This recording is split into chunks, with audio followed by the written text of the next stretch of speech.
So let's start with consulting. So what is essentially consulting? Let me start with my intro first. I'm the mentor here at FinCom. I'm a third year student at IIT Roped, and today I present a brief overview of consulting and careers in consulting, management. Something about case studies. You have an upcoming case study competition coming up that has awesome judges. That will be very interesting, and I intend to give a flavor of how to solve case studies today. So let me start with consulting. You must have heard about consulting before. Consulting is when companies visit, so a consulting firm is a firm where companies visit to get advice for something. So suppose I am Airtel and I visit McKinsey. So Airtel wants to maybe open up a new branch, maybe wants to open up a new office in at some place in India, or maybe it wants to launch a new service, a new product, something like that. Now, before launching it, before investing a lot of money into it, it has to understand what are the market advantages that it will get when it starts with that service. Uh, would the investment really be useful for Airtel? So to understand all of this, it hires a consultant. It goes to a consulting firm, say McKinsey in this case, and tries to understand what are the implications of that investment. It tends to seek advice from that firm. So consulting is basically that advice that those consultants give, that the consulting firm gives. So what are the types of consulting? There's the most prominent one is management consulting. Firms like BCG, McKinsey. I'll list out many firms in the next slide, but yeah. So most prominent ones are management consulting firms. Then there's talent consulting, financial advisory consulting, strategy and operations, technology, etc. And there are roles like junior analyst, senior analyst, associate consultant. These are the three roles that BTech students are hired for usually. So these are the things that these are the roles that you need to look out for. The other roles are senior roles, and like you are not going to get them very soon. That will only be after your MBA maybe, or maybe 2 years down the line, 3 years down the line, when you climb up the ladder within the company, that's the time you'll be able to get these roles.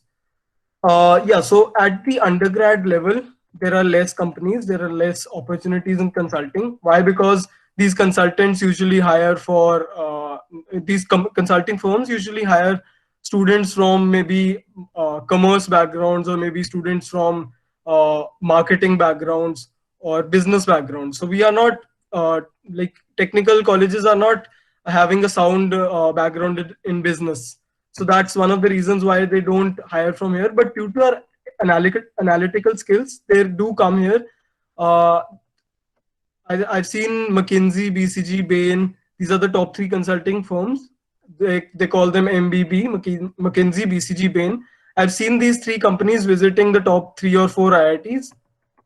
And yeah, and that's all. I've not seen them visit many colleges in India at the undergrad level. So at the undergrad level, there are less companies.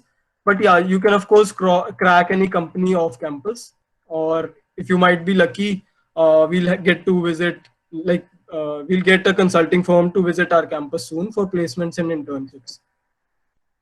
So what to prepare for? First of all, there are these case studies, of course, case interviews. They can be of various domains like strategy, marketing, ops, HR, etc. Then there's guesstimates. Then communication is a very, very important factor within consulting.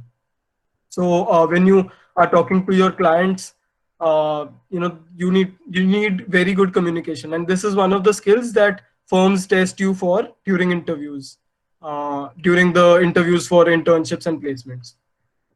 And then there's some terminology within consulting. I'll just, as we move forward with this presentation, I'll just brief you what these things are. So what are the careers in consulting? I think I've covered mostly strategy, operations, financial advisory, HR, risk, IT, environmental, software, sales. So consulting can be from various domains. You can consult firms, like you can seek consulting, you can seek advice in any area. So there are lots of careers in consulting in that sense. Then there are careers in management. So this is something I guess many of you would be looking out for. There's product management. When you manage a product, uh, like suppose the suppose the Zomato app is there. So that's a product. The person who is responsible for the heading that product, from managing that product, he's the product manager. Then there's operations management. Suppose you are a pharmaceutical company, you need to manage the operations of you know, getting the medicines from the manufacturer to the shop. So all those things are operations. Then Amazon delivers, you know, packages to customers. So that is all those things are operations. Then there's supply chain management. Again, when we like supply chain, when some good starts from the manufacturer and reaches the customer, all the entire chain that's there, that's the supply chain. So these are some of the careers in consulting, but let me start with, let me focus on consulting in this session, and in later sessions we can maybe, you know, touch upon the other careers in consulting, in management. As you can see, McKinsey, BCG, Bain, these are the top three consulting firms. Then there is LEKA Consulting, AT Kearney, and Oliver Wyman. So in the case study session that in the case study competition that we are going to organize, we have an alumni from from AT Kearney, and he is currently at a senior position. So we have him judging that competition. And these are the top consulting firms. Then there are the maybe second tier consulting firms, like they call them. There's Accenture, IBM, Deloitte, EY, KPMG, PwC, and FTI. So these are the big four out of these, and the rest companies are also huge companies. Like Accenture is the second biggest company in the world, because Accenture does not only do consulting; it has a lot of different things apart from consulting as well. And you would be hired for entry level roles like business analyst or junior consultant, these roles. And here also business analyst and junior consultant. So those are the kinds of roles undergrad students would be hired for. And of course, these are the packages. These are in dollars, so I don't think you'll be able to understand that. Yeah, so essentially these are high packages. Consulting firms are known to give high packages. So within consulting, we have frameworks. We have the BCG 2 into 2 matrix, 3 C's, Porter's 5 forces, 4 P's, McKinsey 7S. All these are frameworks. So when you solve a problem, when these firms visit you, like suppose you are a consultant, there's a company who is visiting you who seeks advice. So that's the time they, you need to solve their problem. And to solve a problem, you need to use a very structured approach. That approach can be solved, that approach can be a framework, and a framework that has been already developed by some consultant in the past, or maybe some huge company, huge consulting firm like BCG, McKinsey. So these are frameworks that you use. I'll touch upon frameworks later on as well. One example of a framework is the profitability framework. So when we talk about consulting, there's some terminology that we use. So before diving into that, let me just ask whether there are any questions, or is there anything you want me to stop and answer before I move on?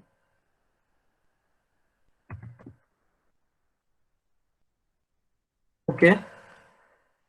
Seeing seeing no response, let me just start with MISI. That is mutually exclusive, and collectively exhaustive. So MISI approach is the approach you use when you make slides or when you answer questions. This is essentially, a way of answering in which your answer needs to be, the points within your answer need to be mutually exclusive from each other, and collectively they need to be exhaustive. Like they need to tell the entire picture. They need to tell the entire solution. So maybe, if you target going into share is just like a club within our college. So that's the place where you will learn more about consulting, and MISI structure is one thing that they really focus upon. This is one important thing when you make slides. maybe consulting slides or any slide. Whenever you make PowerPoint slides, MECE structures are to be used. That will always help. Then is the 80-20 rule. This means that you get 80% of output by investing only 20% of by putting in only 20% of input. So that's the 80-20 rule. Then when we talk about the slides in consulting, so what is the job of a consultant? So a consultant understands the problems of the client and solves the problem, right? So while solving the problem, he need to make slides. So most of the a daily the daily job of a consultant is to make slides day in and day out. I think around 70 or 80% of the times he is either presenting slides or traveling or talking to clients or making slides. So all of these are part of his job. So the message within slides is very important, and then there's the evidence that proves the message, and then is the source. So these are the three elements of a slide. Then there are other things within consulting that you need to know: Orga slides, Kaggle. These are not very important, but yeah, you'll get to understand these when you move on in consulting, when you move forward in consulting. Maybe you can start with the junior analyst role. That's the time you analyze a lot of data, and as you progress, as you grab higher positions within the company, you start to maybe engaging with the clients and presenting a lot of slides. After that, you manage your team, and as you become senior, as you grab senior positions in the company, of course the pay package increases, and the kind of work that you do, that also gets better. The quality of work that you do, that gets better. So let me move towards the very interesting part within consulting: frameworks. So there are three main frameworks I'll be touching upon here. One is the Porter's 5 forces, second one is 4 Ps, and third one is 3 Cs. So these three are very, very important frameworks. Need to understand them. Very easy also. I think you just need to keep them in mind.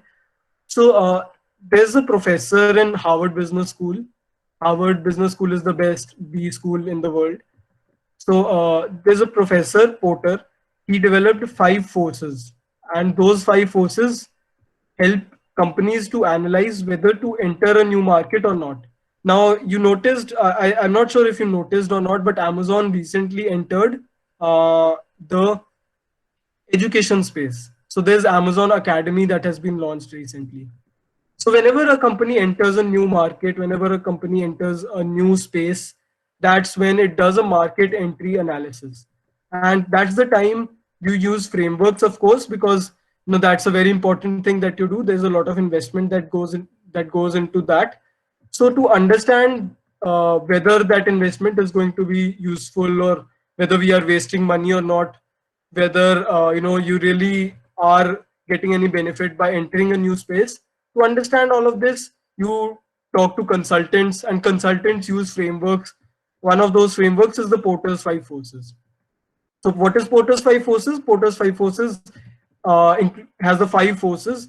New entrants. You understand who are the new entrants within the market. You understand who are the buyers in that new market space.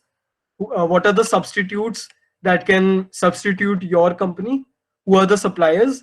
And how's the competition from rivals? For example, Amazon is entering the education space, right? Yeah, and Amazon is of course spreading its legs everywhere. So it analyzes all of these factors, and it notices, okay, Byju's is there. Then we have companies like Newton School. Then we have Topper, Unacademy. A lot of companies are there within this space. So it must have thought of all these factors when it entered this new market. So that's when you do a market entry analysis, and for that you use Porter's 5 forces. This is just one of the market entry analysis frameworks. There are a lot of other frameworks as well, but this is one of the most important ones. So when you solve the case study that we'll be giving you, we expect you to maybe use one of these frameworks, or it's totally up to you. You can go forward with using a framework, or you may not use a framework. See, the point of using a framework is just to structure your thinking, make the slides in a structured manner. So that's up to you. If you can make slides without using a frame, make structured slides without using a framework, then that's perfectly fine. That's even better. Then there's 4 Ps. So when you launch a new product, uh, say for example, Uber launched Uber Eats, right? So Uber launched Uber Eats. Uber Eats is a competitor to Zomato and Swiggy. So Uber must have understood what are the implications of launching this product.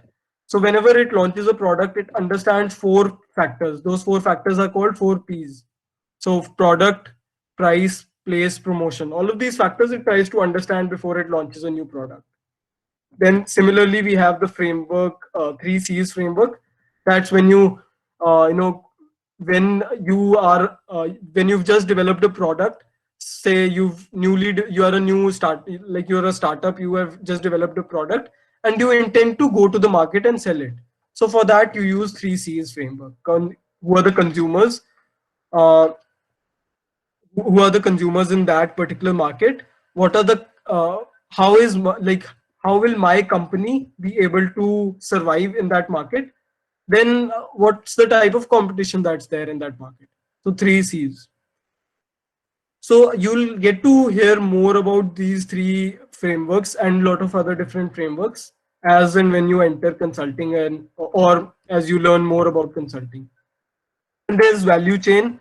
So value chain is just the chain within a company. So that is basically the sequence of value drivers in an industry. Say I gave you an example of a pharmaceutical company.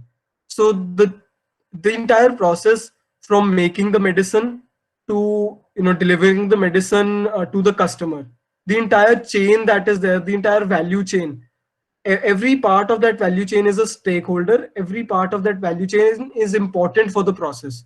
So that's the reason we call it the value chain. So that's the entire chain within the process.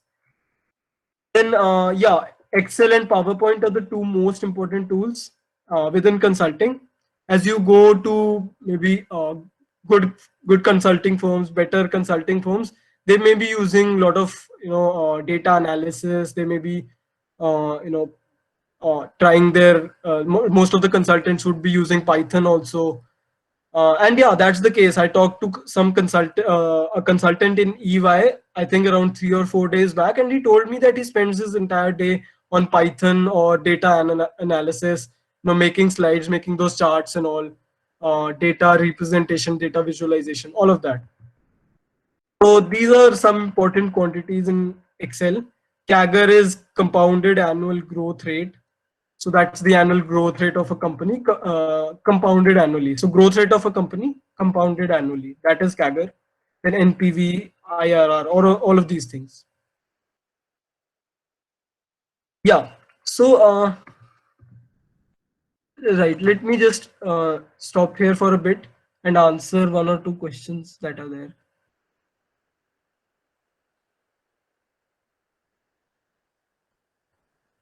Yeah, so that's a nice question, Gautam. Why do big companies like Amazon go to consulting firms? Can't they just hire consultants for guiding along the way?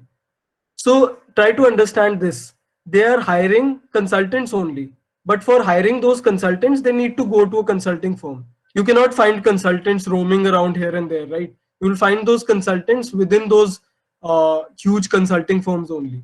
So those consultants are part of that consulting firm, and you are hiring those consultants means that you are hiring the consulting firm. So that's about it. These two are not separate things. Yeah, that's very right. Uber Eats has been bought by Zomato, and Zomato is growing bigger and bigger day by day. Okay. Yeah, Arman, that's a nice follow-up as well. So they do have in-house consultants. See, they do have in-house consultants, but the quality of that consultant is only testify like the quality of that consultant. You get to know about the quality of that consultant if you go to McKinsey or BCG, the top firms, right? Because these top firms, that these top firms would hire only brilliant people, only awesome consultants, right? So that's the reason why these companies go to those firms. So they know that, okay, if I visit this particular consulting firm, I'll get awesome consultants, I'll get brilliant people there. So that's the reason they go to these consulting firms. They can of course have in-house consultants, but the quality of those consultants, whether they are brilliant people or not, all of that is not, you cannot be really sure unless it's a person that is globally known throughout the world, like maybe Porter or maybe Victor Cheng. All of these people are known throughout the world, but in-house consultants is difficult mostly. But yeah, I've not worked in the consulting space myself since I'm still in college, so I'm not very sure about whether a lot of firms have in-house consultants or not. So importance of coding in consultancy is almost zero. So it's only when you are maybe talking about technology consulting, that's when you need to understand some coding.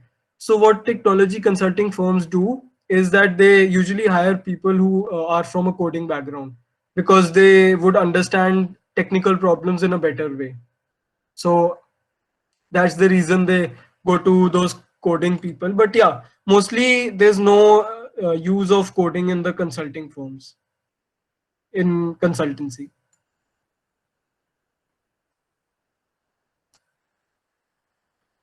Yeah, that's right. The in-house consultants don't have a brand to themselves, right? They don't have a personal brand usually.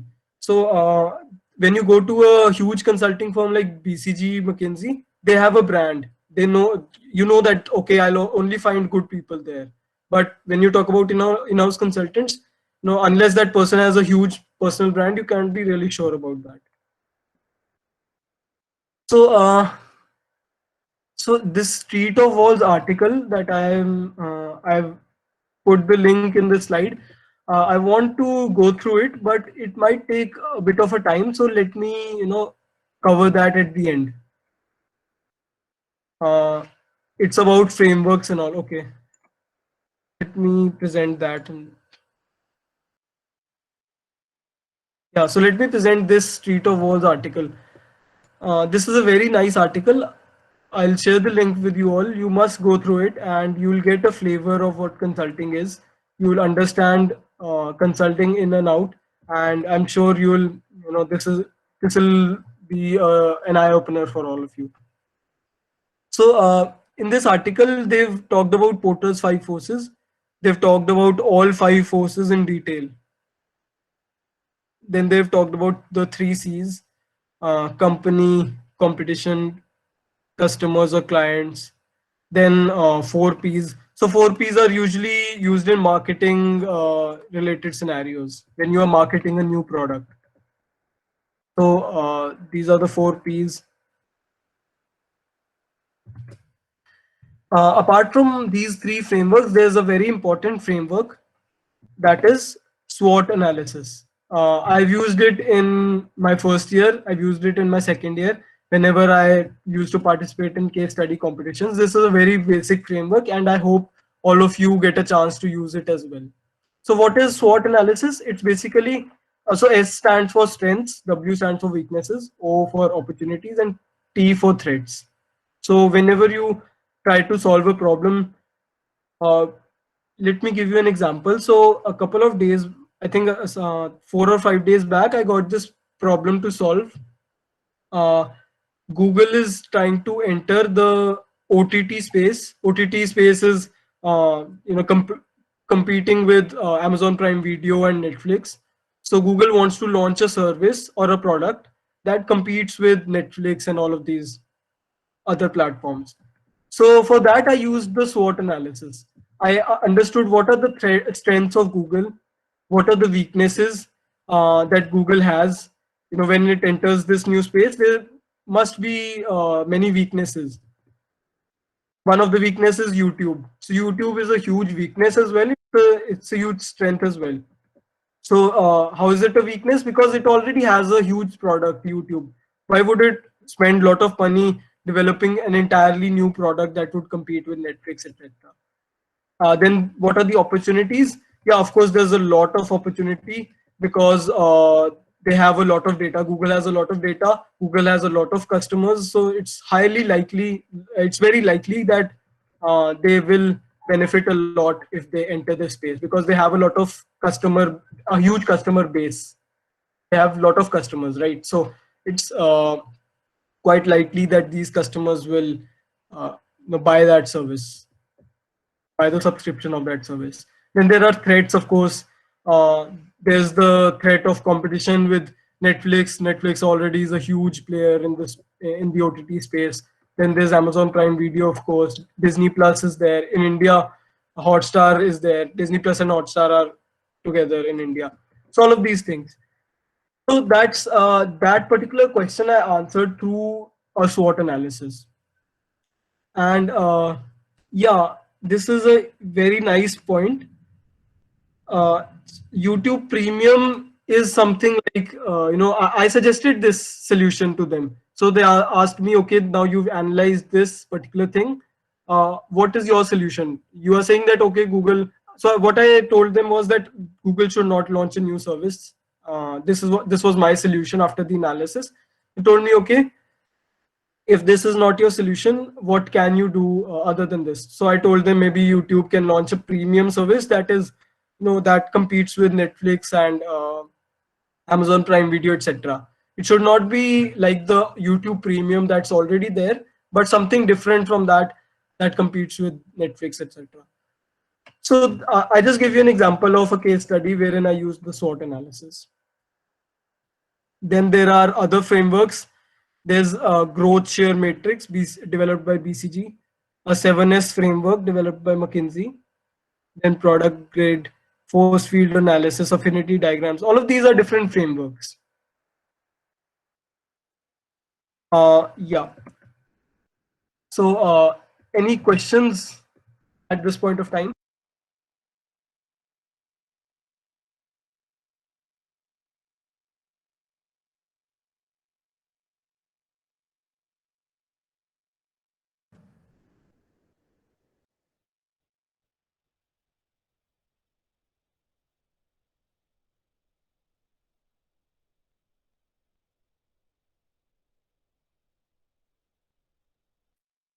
Oh yeah, sorry about that. So could you again paste that question? I don't know who asked this question just now. Yeah, this is this is an amazing question. So a lot of people ask this particular thing. I myself get very confused sometimes. So the way I think about, like the way I think the only way to understand when to use which framework is through practice. Like you cannot really understand which framework to use unless you've practiced a lot, right? You need to do a lot of practice. You need to solve a lot of cases, participate in a lot of case study competitions. That's the time you will be able to realize which framework to use when. So yeah, let's continue with these. So there are additional analysis concepts. You need to understand what is break-even analysis, what's net profit margin. These are, terms that you need to understand. This is something that consulting firms would expect you to know, and this is some of these things are related to finance. So some finance knowledge helps in consulting as well. So yeah, I think this is a very comprehensive document. I'll share the link with you all.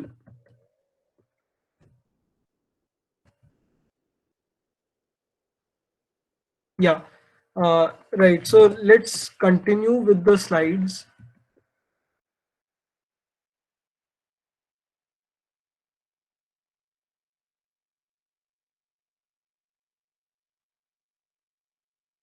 Right. Are there any questions at this point of time?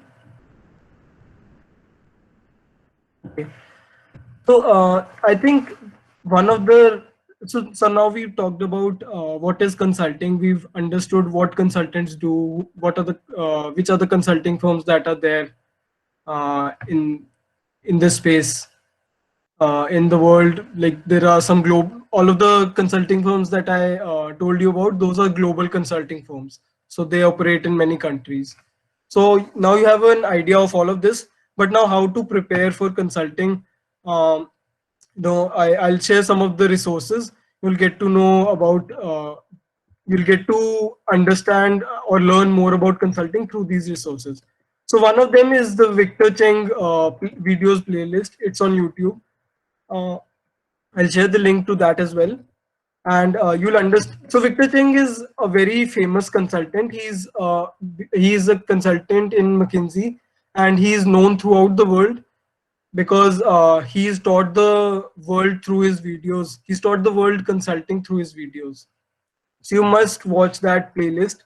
I think there are 12 videos or something, and I've watched all 12 of them. You must watch them if you intend to learn more about consulting. I also have made a summary after watching those videos. I've written a summary after watching those videos, so you can go through that summary as well. If I have time after this session, I'll just present the summary uh, here. Yeah, one important thing, one very important thing while within consulting is making slides using PowerPoint. So you need to understand all of these things.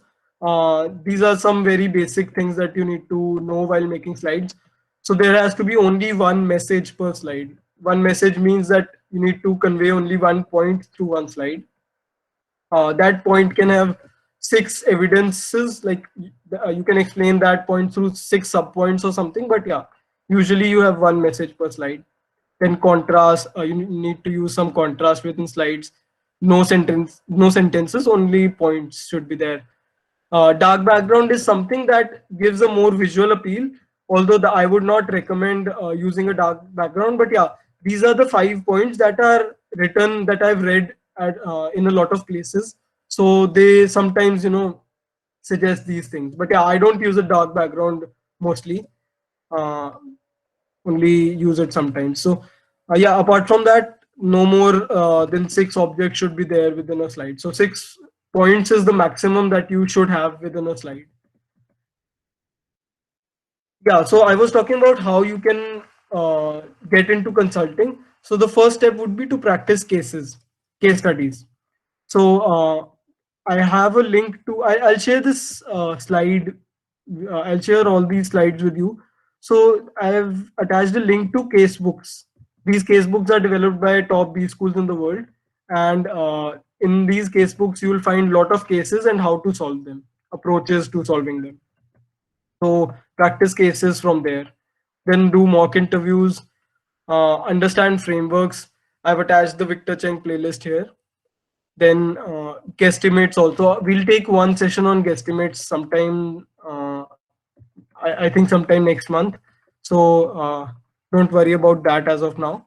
Then there are other resources as well.